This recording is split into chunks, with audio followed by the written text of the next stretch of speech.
Good evening, you're now with me, Lorenzo Isaac, and you're watching TVS Nightline.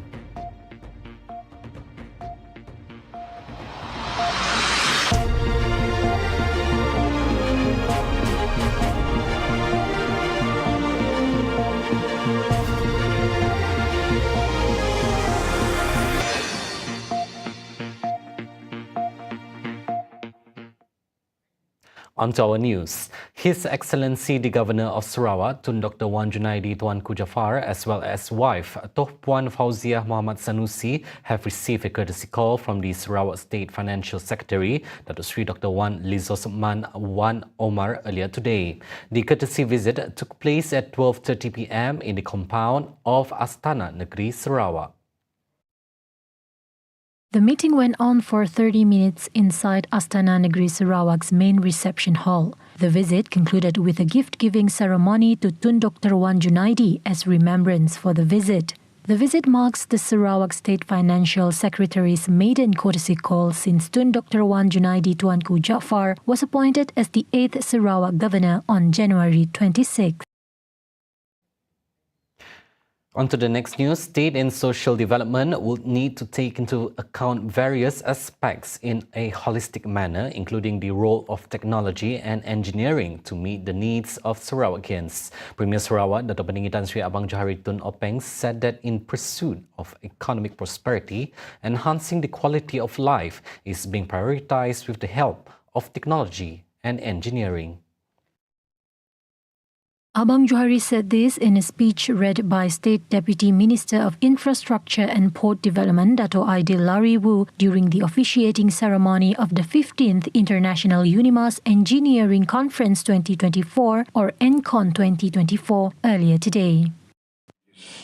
Not just a topic of discussion, it is a clarion call for us to push the boundaries of what we know, to innovate beyond the conventional and to build a future that is sustainable, efficient and responsible to the needs of our society.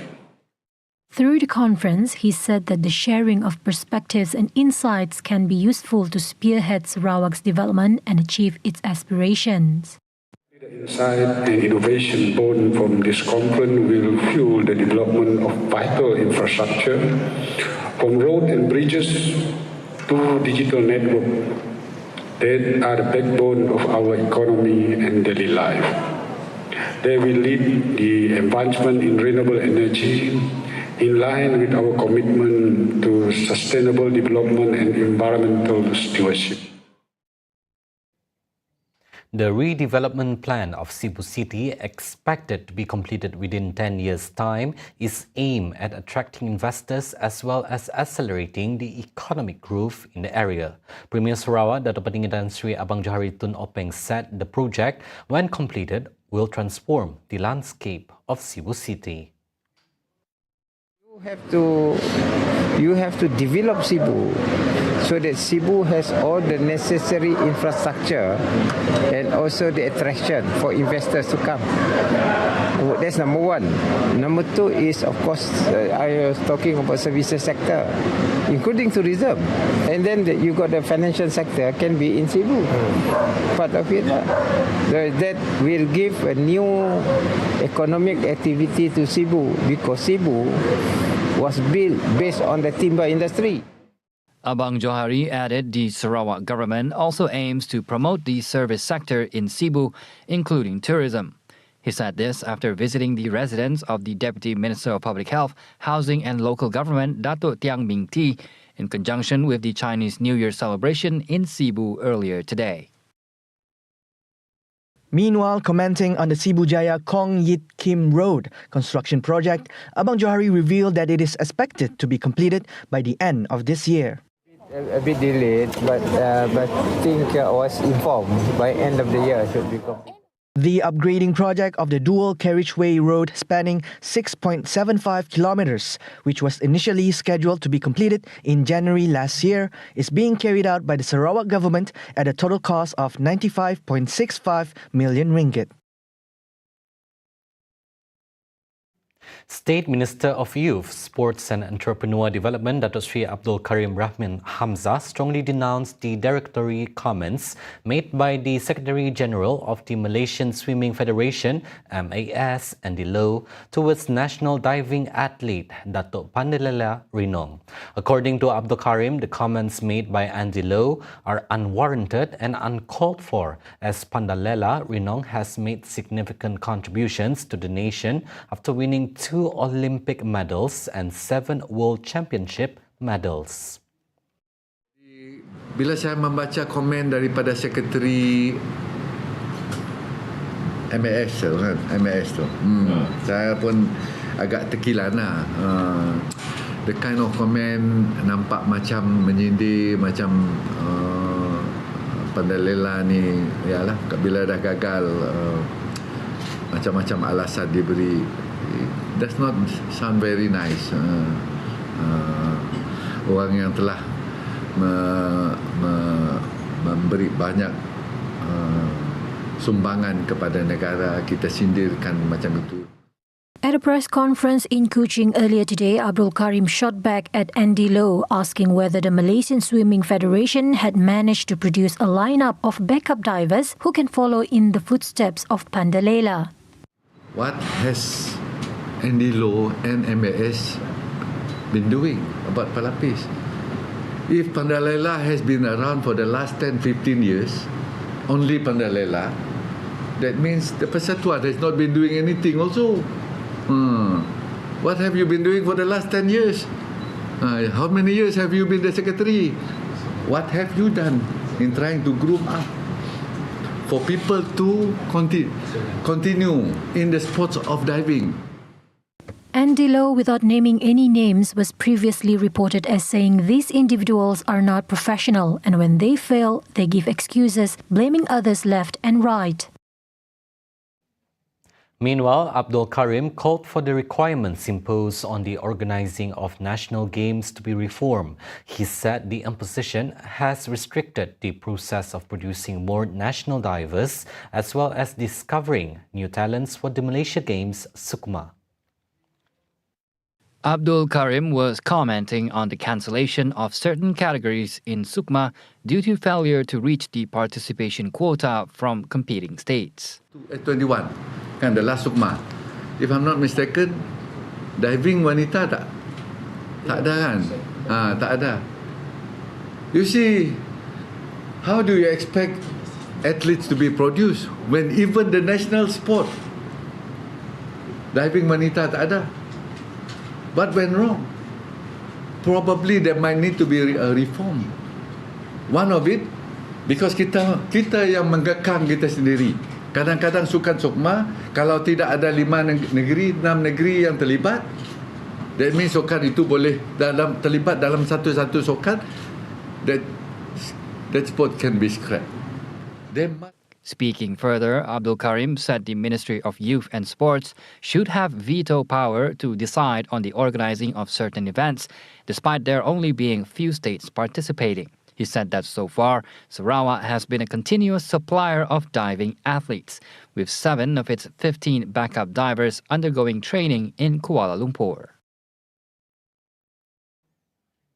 The collapse of the iconic sea sack of Bako National Park, which resembles a cobra head, on Tuesday was most probably caused by big waves. Sarawak Forestry Corporation SFC, in a statement earlier today, said the recent big waves were the final act of erosion that had been happening to the coast of Sarawak for millions of years. Its CEO, Abang Arabi Abang Amran, expressed shock and sadness upon hearing the news and likened the fate of the collapse to that of the 12 apostles in Victoria, Australia, which is left with only 8 pillars left out of the original 12. He added that the sea sack's importance is not only in its natural beauty but also in its contribution to the local tourism industry, especially for boat operators at Bako National Park.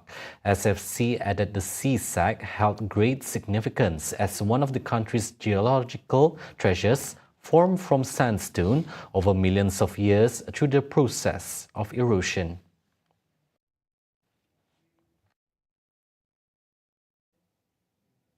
Even with the collapse of Bako's iconic CSAC, Bako National Park remains poised to thrive and draw visitors, both foreign and domestic visitors. State Minister of Tourism, Creative Industry and Performing Arts, Datuk Sri Abdul Karim Rahman Hamzah said he is confident that tourists can still explore the many other attractions in the national park. Saya pun rasa amat sedih dengan hilangnya sistem ini kerana sebelum ini kita ada satu lagi iconic formation di Tudan di Miri juga collapse. These are natural phenomena. There's nothing much that we can do. Natural phenomena. There are ways and means kadang-kadang untuk kita mengawal supaya dapat kurangkan. But walaupun we can do whatever we can, but you can't go against God punya will.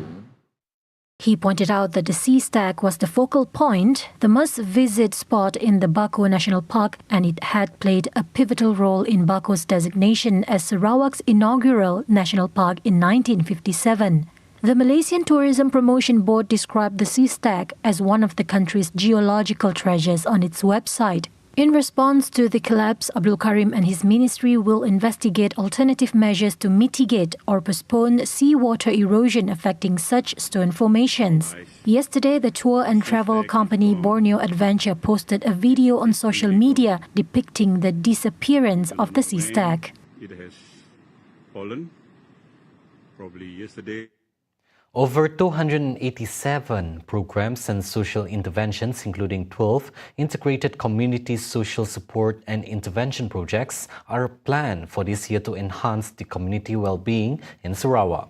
Minister of Women, Childhood and Community Wellbeing Development Sarawak, Datuk Sri Fatimah Abdullah, said that each program would involve collaboration and strategic networking of the Social Development Council members at the grassroots levels. She pointed out that inputs from each program would also be channeled into the integrated social issues case management system to manage complex social issues in the state in an integrated manner. Okay, this system yang ini juga dibentangkan di dalam mesyuarat ini nanti, iaitu untuk membangunkan integrated social issues case management system or ISICMS, whereby profile seorang individu itu, ya, semuanya di dalam akan berada dalam satu sistem dan it can be accessed by the relevant agencies itu sendiri, right? But this one we have to work on. Tadi ada disuarakan tentang dari segi how much of the data that we can share about that individual semasa kita menangani isu ataupun masalah yang dihadapi oleh individu itu.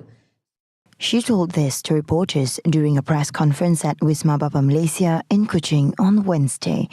For the record, the implementation of these programs is estimated to involve an expenditure of 12.467 million ringgit.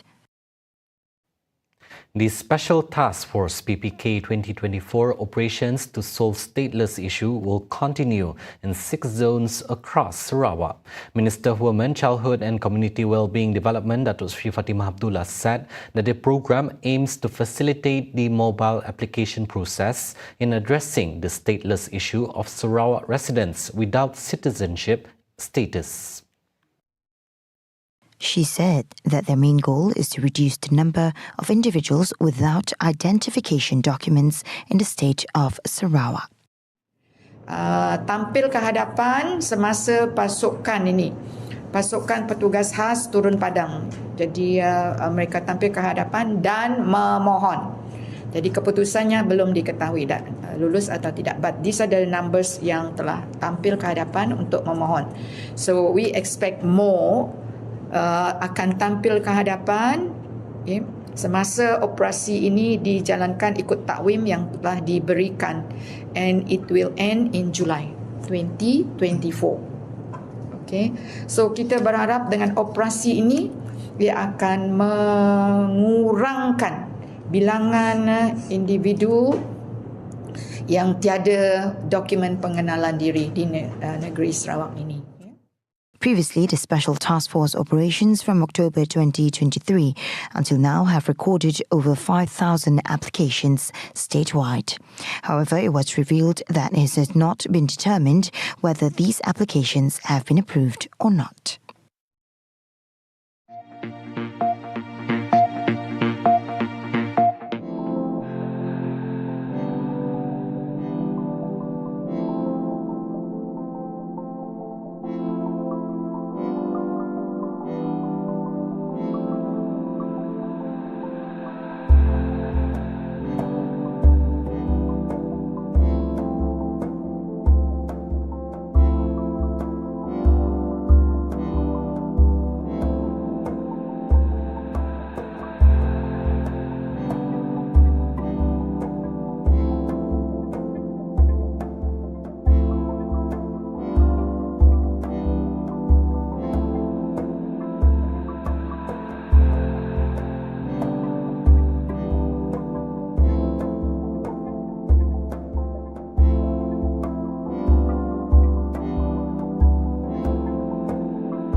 TVS.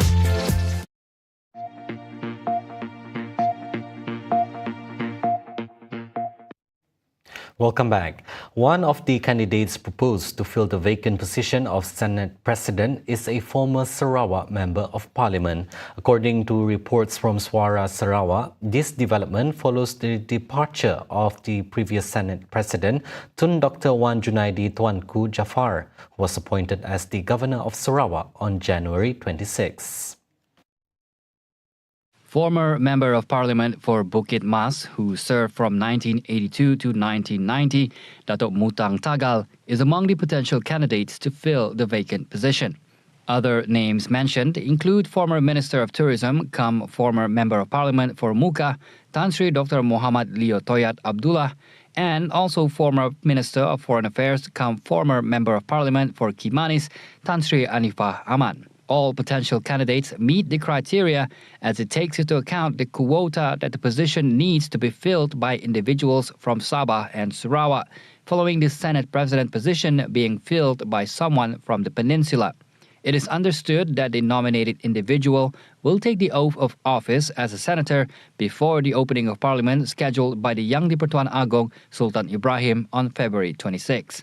The President of the Senate is appointed pursuant to Article 56(1) of the Federal Constitution and is appointed from among the members of the Senate itself. Malaysian population grew 2% in the fourth quarter of 2023 to 33.7 million population from 33 million during the same period during the previous year. Out of the total population, 30.5 million comprise of citizens, while the remainder being non-citizens. Chief Statistician Datuk Sri Dr. Muhammad Uzair Mahidin said the male population rose to 17.7 million from 17.2 million, while the female population increased to 16 million from 15.8 million. Meanwhile, there are 110 males for every 100 females in the population and 103 males for every 100 females among citizens. Muhammad Uzair said the population aged 0 to 14 years remained unchanged at 7.6 million, while the population aged 15 to 64 years increased to 23.6 million from 23.1 million, and the population aged 65 years and above rose to 2.5 million from 2.4 million.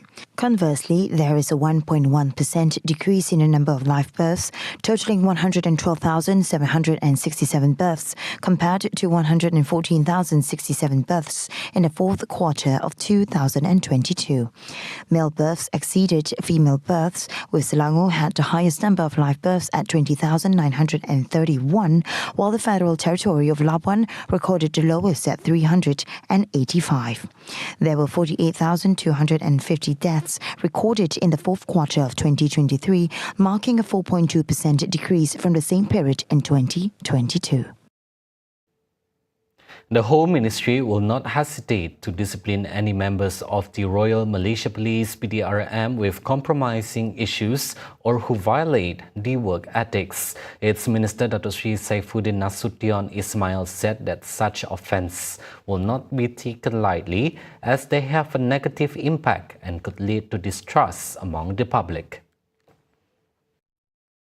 He said this at a press conference in Putrajaya earlier today. Saifuddin added that the offences made by some policemen were unfair for the other 120,000 members of PDRM. As of late, the media has been the one to report numerous instances of police personnel engaging in disciplinary infractions, ethical violations, corruption, and criminal activities. Saifuddin further said that every offence committed will be brought up to the Police Force Commission for further action. Despite all of this, the recruitment criteria for the police force remain stringent, with a consistently high number of applicants ranging between 35,000 and 40,000 whenever vacancies for the position of inspector are announced.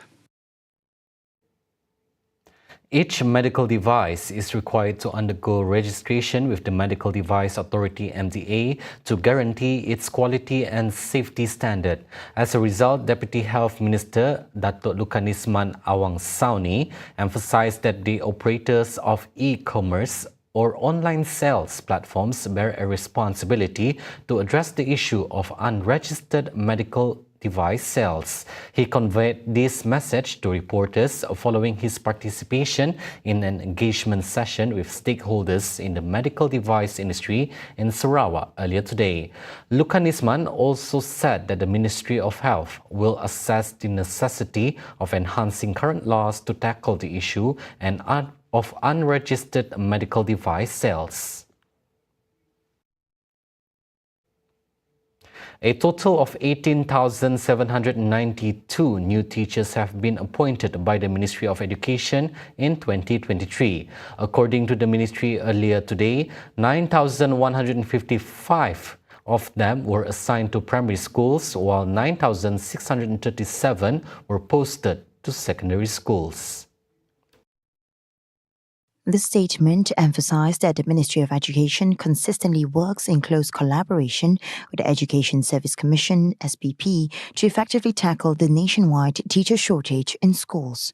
According to the ministry, the recruitment of 6,315 non-education graduates as Education Service Officers, grade DG 41, under the contract of service as announced by the SPP last week, underscores the government's ongoing dedication to fulfilling the anticipated requirements and placement of teachers in schools, as well as reinforcing the education reform agenda, ultimately upholding the quality of the country's education system. Additionally, the 6,315 candidates who graduated from non-education universities in Peninsular Malaysia, Sabah and Sarawak underwent interviews from September to November 9 of last year. Indonesians went to the poll in conjunction with the 2024 general election (Pemilu) at more than 800,000 polling stations that open across the country on Wednesday to elect a new president and vice president, as well as members of the legislature.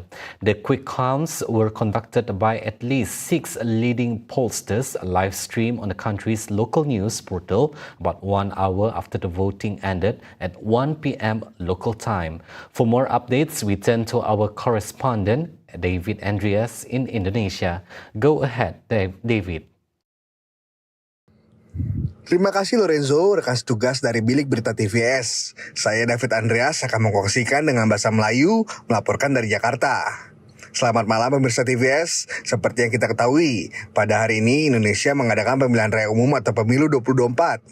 Pagi tadi, rakyat Indonesia keluar mengundi sempena pemilu di lebih 800.000 pusat mengundi yang dibuka di seluruh negara bagi memilih presiden dan wakil presiden serta anggota legislatif baru. Dijangkakan seramai lebih 200 juta pengundi menggunakan hak undinya dengan datang ke bilik suara untuk menunaikan kewajiban mereka sebagai warga negara. Sementara itu, calon-calon presiden dan wakil presiden turut hadir juga di pusat pengundi berhampiran kediaman masing-masing untuk melaksanakan tanggung jawabnya sebagai pengundi. Waktu mengundi yang berlangsung selama 6 jam itu bermula 7 pagi hingga 1 tengah hari, dilanjutkan dengan pengirian suara. Setakat malam ini, gandingan Prabowo Subianto dan Gibran Rakabuming Raka berjaya jauh mendahului pesaingnya pada perkiraan cepat tidak resmi dengan perolehan 59% berbanding pesaingnya Anies Baswedan dan Muhaimin Iskandar yang berada pada peringkat kedua dengan suara 24%, sementara Ganjar Pranowo dan Mahfud MD memperoleh suara hanya 17% saja. Hasil ini merupakan kiraan cepat tidak resmi daripada seluruh badan tinjauan yang diiktiraf Suruhanjaya Pilihan Raya Indonesia atau KPU yang diperoleh daripada 2.000 tempat mengundi atau TPS yang tersebar di 38 wilayah seluruh Indonesia. Bagaimanapun, KPU menetapkan tempo 30 hari lamanya untuk mengumumkan secara resmi siapa yang dipilih dan keluar menjadi pemenang pada pemilu kali ini. Dan tentunya akan menggantikan Presiden Indonesia Joko Widodo yang telah memasuki penggal terakhirnya untuk digantikan pada 20 Oktober depan.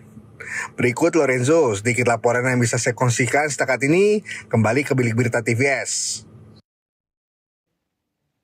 Thank you, David. Now, next news. Indian riot police fired tear gas on Wednesday at columns of farmers on tractors seeking to breach heavily guarded roadblocks on March on the capital to demand guaranteed crop prices.